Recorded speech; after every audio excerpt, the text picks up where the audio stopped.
정말 사랑하는 마음을 담아서 인사하시고 정말 내가 저 지사님 축복해야지, 내가 저 학생을 축복해야지 마음으로 서로 인사하시기 바랍니다. 자, 오늘 우리는 사무엘상 8장을 우리가 이제 좀 살펴보겠습니다. 사무엘상 8장은 어떻게 보면은 이제 통치 체제의 변화가 오는 장이라고 할 수 있겠습니다. 그동안은 신정 정치의 시대였습니다. 지금까지는 구약에서 지금까지는 신정 정치의 시대였는데 반해 이제 이스라엘의 왕정 정치의 시대가 다가오고 있습니다. 신정 정치란 것은 말 그대로 하나님이 그들의 왕이었고 그들의 신이었던 시대였습니다. 그래서 하나님이 말씀하시면 이스라엘 백성들이 그것을 온전히 따랐죠. 그래서 이제 신정 정치가 본격적으로 이루어진 것은 이스라엘 백성들의 가나안 땅에서 애굽 땅에서 출애굽할 때에 하나님께서 내가 너의 왕이 되리라라고 말씀하신 그때부터 되겠죠. 그리고 이제 출애굽하고서 이제 시내산에서 언약궤를 받을 때, 십계명을 받을 때 하나님과 계약한 그때부터가 공식 신정 정치에 출범하는 그때가 돼서 지금까지 이제 지내다가 이스라엘 백성들이 주변에 있는 나라들이 전부 다 왕정 정치거든요. 왕이 다스리는 나라들이니까. 또 특히나 최근에 있었던 블레셋과의 전쟁에서도 이스라엘 백성들이 자신들을 인도해 줄 수 있는 그런 왕을 원했던 것 같습니다. 그런데 이제 자신들은 왕이 아니라 눈에 보이지 않는 하나님을 의지해야 되니까 그들은 믿음이 있으면 믿음이 충만할 때는 그것만큼 좋은 게 없지만 믿음이 없을 때는 그것만큼 불안하고 걱정되는 것이 없죠. 그렇기 때문에 이스라엘 백성들이 이제 왕에 대해서 생각을 하게 됩니다. 오늘 본문에 보면 이제 사무엘이 늙어서 그 아들들을 이제 이스라엘의 사사로 되는데 중요한 것은 사무엘은 하나님 앞에 참 온전히 하나님 앞에 사사로서의 삶을 온전히 다했지만 그의 아들들은 하나님 앞에서 올바른 사사가 되지 못했습니다. 그래서 3절 다 같이 읽어볼까요? 시작. 그 아들들이 자기 아버지의 행위를 따르지 아니하고 이유를 따라 뇌물을 받고 판결을 붙게 하느니라. 그래서 이런 자신의 아들들이 범죄하는 거죠. 이거는 범죄하는 거고 하나님 앞에서 바르게 행하지 못하는 것으로 인해서 이스라엘의 장로들이 모여서 사무엘에게 나아가서 우리의 왕을 세워서 자신들을 다스리게 하여 주시옵소서 라고 요청을 하게 됩니다. 그때의 사무엘은 그들의 요청을 듣고서 반가워하지 않습니다. 왜 반가워하지 않냐면 자 7절 다 같이 있습니다. 시작. 여호와께서 사무엘에게 이르시되 백성이 내게 한 말을 다 들으라. 이는 그들이 너를 버림이 아니요 나를 버려 자기들 왕이 되지 못하게 함이니라. 이제 사무엘도 알았고 하나님은 당연히 아시고 이스라엘 백성들이 더 이상 하나님께로부터 다스림을 받는 신정 정치를 원치 않았던 거예요. 그래서 어떻게 보면 이스라엘 백성들이 하나님으로부터 벗어나서 자신들이 세운 왕이 자신들을 다스리길 원했던 것입니다. 그렇기 때문에 사무엘은 그런 이스라엘 백성들을 달가워하지 않았지만 하나님 앞에 일단 기도해서 여쭤보았을 때 하나님도 그들의 이스라엘 백성들의 심중의 계획이 아주 교만하고 하나님 앞에 범죄하는 거이지만 하나님은 이를 허락하십니다.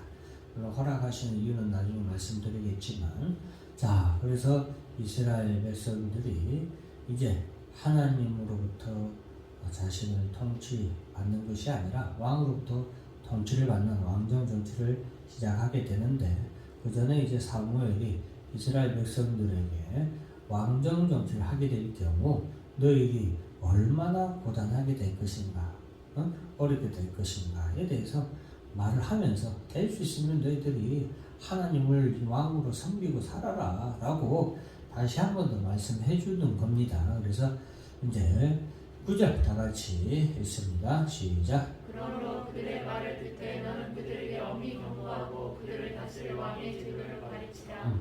왕의 제도를 대해서 얘기하게 됩니다. 이제 왕의 제도를 얘기하게 되는데 이제 왕이 너희들 앞에 서게 되면은 이러이러한 제도를 가지게 된다. 그리고 너희들은 왕을 위해서 그리고 또 왕이 세운 자들을 위해서 일종의 11조를 드려야 된다. 즉 세금을 내야 된다 이 말이죠. 세금을 내야 되고 또 그들을 위해서 너희는 17절 있습니다. 종이 되어야 된다. 시작. 너희의 양떼의 10분의 1을 거두어 가리니 너희가 그의 종이 될 것이라. 그래서 왕정 정치를 하게 되면 너희가 왕을 위해서 세금 10의 1조를 내게 되고 또한 그의 종도 되는 것이다 라고 말하게 됩니다. 자 그리고 이제 이스라엘 백성들은 그렇게 얘기했음에도 불구하고 어쨌든 왕이 그들을 다스리길 바랍니다. 자 그래서 20절 말씀 다 같이 한번 읽습니다. 시작. 우리도 다른 나라들 같이 되어 우리의 왕이 우리를 다스리며 우리 앞에 나가서 우리의 싸움을 싸워야 할 것입니다 하는지라. 네. 그래서 이스라엘 백성들이 왕을 요구해서 하나님께서는 이스라엘 백성들의 요청대로 이제 왕정 제도를 시작하라고 허락을 하십니다. 자 여기서 우리가 하나 짚고 우리가 알아야 될 것은 이 구속사적인 측면에서 지금 우리가 이 성경을 구약 창세기부터 쭉 계속 이어서 공부하고 있잖아요. 그래서 우리가 왜 이 공부를 하냐면 하나님이 성경에서 말하고자 하는 가장 큰 핵심이 있다 이 말이죠. 그 핵심을 따라서 우리가 성경을 배우기 위해서 성경을 읽고 묵상하는데도 그런 핵심을 놓치지 않고 우리가 성경을 읽고 묵상하기 위해서 이 말씀을 쭉 연속해서 배우는 거예요. 그러면 이 사무엘 시대에 이제 왕정 정치가 시작되는데 그 왕은 왕정 정치의 시작은 무슨 의미가 있느냐 이거죠. 무슨 의미가 있느냐.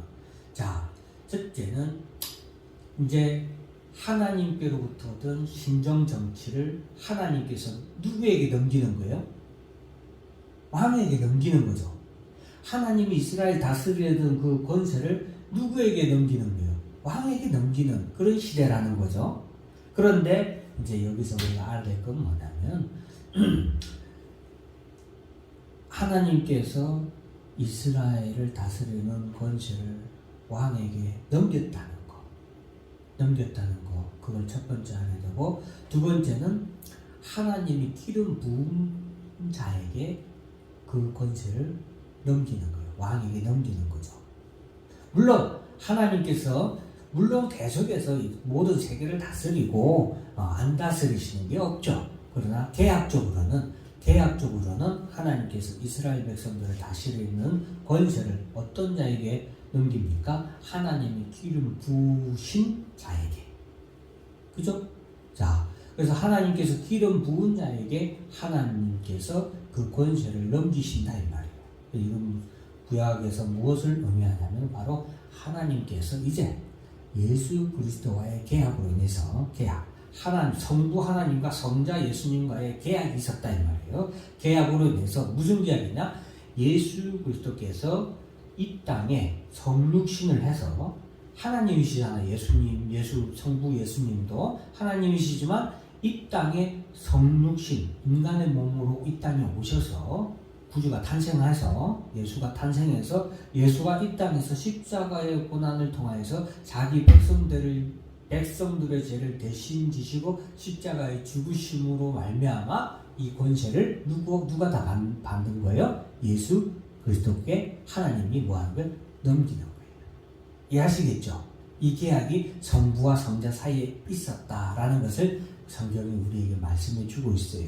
그래서 예수님께서도 이 땅에 오셔서 계속해서 하시는 말씀이 뭐냐면 아버지께서 내게 주신 자들을 다 구원하는 것이 내가 하는 일이다 라고 말씀을 하시거든요. 아버지께서 내게 주신 자들, 즉 하나님께서 이스라엘 백성들에 대한 권세, 왕의 권세를 누구에게 준 거예요? 기름 부음 받은 예수 그리스도에게 넘기셨다라는 것을 우리에게 말해주는 거예요. 그래서 왕정 정치의 시작은 곧 이 땅에 도래하게 될 예수 그리스도, 이 땅에 우리 그리스도인들의 왕으로 이 땅에 오실 예수 그리스도의 시대가 열릴 것을 우리에게 말씀해 주는 거예요. 이해하시겠습니까? 그래서 왕정 정치가 하나님 마음에, 하나님 앞에서 이스라엘 백성들이 아주 사특한 마음을 품고 더 이상 그들이 하나님의 통치를 받기 싫어해서 거부해서 그렇게 왕정 정치를 하고 싶다라고 왕을 세워달라고 요구했지만 하나님은 그것을 통해서 오히려 하나님의 계획대로 이 땅에 하나님의 기름 부으신 왕이 되시는 예수 그리스도가 이 땅에 오시는 통치의 시대에 대해서 미리서 말씀해 주시는 그런 시대를 열어 가신 겁니다. 그래서 왕정 정치의 시작은 바로 그러한 성경적인 구속사적인 그런 의미가 있고, 또 오늘 본문에 보면 왕정 정치가 됐을 때 왕에게 11조를 드리고 또 왕을 위해서 포도원에 가서 일도 하고 왕을 위해서 싸우고 한다잖아요. 그러니까 이런 말씀을 통해서 저는 이제 개인적으로 얻을 수 있는 교훈은 뭐냐, 이거는 성경적인 그런 구속사적 흐름에서의 교훈이 아니라 우리가 은혜 받기 위한 교훈으로는 뭐냐, 예수 그리스도를 왕으로 삼았다 이 말이죠. 우리가 그러면 우리가 예수 그리스도께 11조, 그러니까 주님 앞에 내가 마땅히 그의 여기 보면 이제 왕의 신하들을 위해서 11조를 드려야 된다 하잖아요. 그러니까 우리가 마땅히 11조도 주님께 드려야 되고 또 그들이 왕을 위해서 나가서 싸운다 했잖아요. 그러니까 우리의 왕 대신 예수 그리스도를 위해서 나가서 싸우는, 그 사도 바울도 우리가 주의 군사가 되었다 했잖아요. 그런 면에서 우리도 예수 그리스도의 군사로서의 삶을 또한 살아야겠고, 또 그를 위해서 종으로서 충성하는 것. 그래서 우리가 복음의 예수 그리스도의 우리가 왕을 삼는, 예수 그리스도를 왕으로 삼는 우리가 백성으로서 복음의 파수꾼이 돼서 복음을 위해서 우리가 온전히 복음 전파를 위해서 주의 종이 되어서 나가서 복음을 온전히 열심히 전하는 것도 우리가 당연히 해야 되는 그런 우리가 주의 백성이지 않나라는 것을 통해서 우리가 우리의 왕 대신 예수 그리스도를 위해서 이런 수고를 하는 것이 마땅하다라는 것을 또한 본문 말씀에서 우리가 얻을 수 있겠습니다. 그래서 우리가 예수 우리 왕이여 찬양 맨날 하면서 말로만 왕이여, 예수 우리 왕이여 할 것이 아니라, 우리가 예수를 우리의 왕으로 했다면 예수를 위해서 우리가 나가서 싸우기도 하고, 또 예수의 신실한 또 종이 되어서 복음 전파의 수고도 그 나라를 위해서 예수 그리스도를 위해서 우리가 열심히 또 일도 하고, 또 10의 1조와 같은 그런 헌금적인 부분들도 온전히 마땅히 해야 되겠습니다. 그리고 구속사적인 의미에서는 아까 얘기했듯이 예수 그리스도께서 이 땅에 왕정 정치를 예수 그리스도를 통하여서 하나님께서 이루하시는 그 날이 반드시 오고, 주님이 오시는 그날에 하나님 나라 새하늘과 새 땅이 임하는 그때에 예수 그리스도를 통한 왕정 정치가 온전히 영원 무궁토록 이루어질 것을 우리에게 말씀해주는 그런 구속사적 의미가 있다라는 것을 우리가 알면 되겠습니다. 다 같이 기도하겠습니다.